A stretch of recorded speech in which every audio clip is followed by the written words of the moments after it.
to have the professionals take up their space. The three-day conference is expected to bring together stakeholders from government agencies, county governments, professional bodies, manufacturers, development partners, distributors and training institutions to promote collaborations in regulation of medical products, particularly in Kenya and Africa as a whole.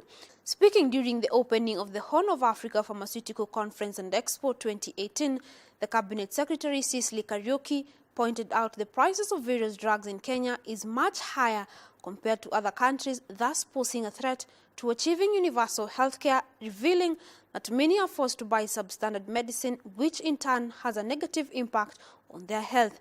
I'm told some commodities manufactured in Kenya get into Kigali at a cheaper price than when they are in our kiosks here in Nairobi. How can it be? Studies done by WHO on studies confirm that we have falsified substandard stuff circulating.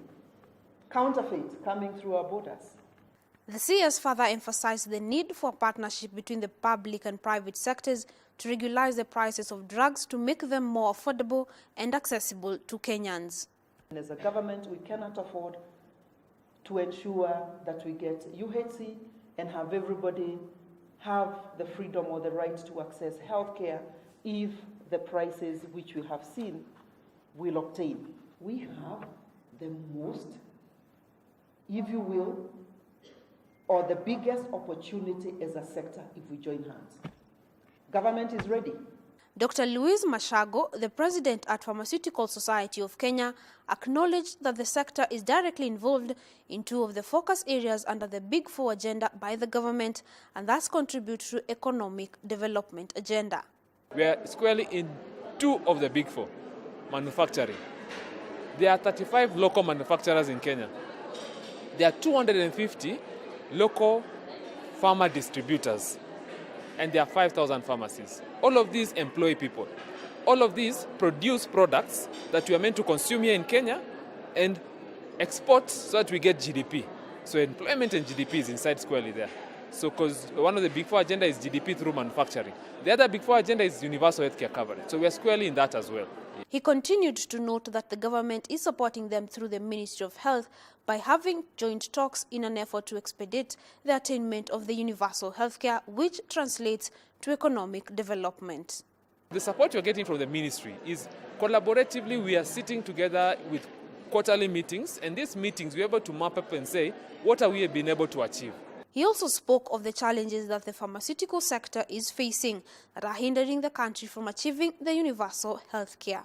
The biggest challenges, of course, is the presence of false and fake medication, the presence of quacks, because universal healthcare coverage is about quality medicines, affordable, available, whenever the patient needs it. He called upon all business people who are already in the pharmaceutical business to use the right channels in order to get accreditation by the board in an effort to do away with the unlicensed or even fake businesses.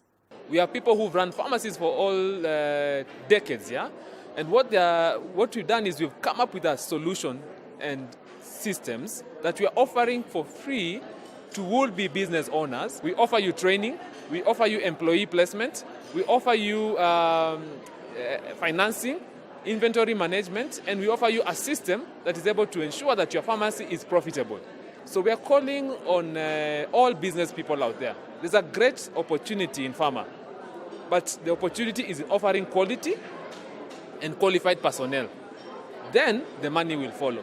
For the country to attain universal health care, the issue of quacks and unlicensed pharmaceutical outlets should be addressed and the culprits dealt with accordingly, as they not only pose a great risk to patients, but hemorrhage the country economically as well.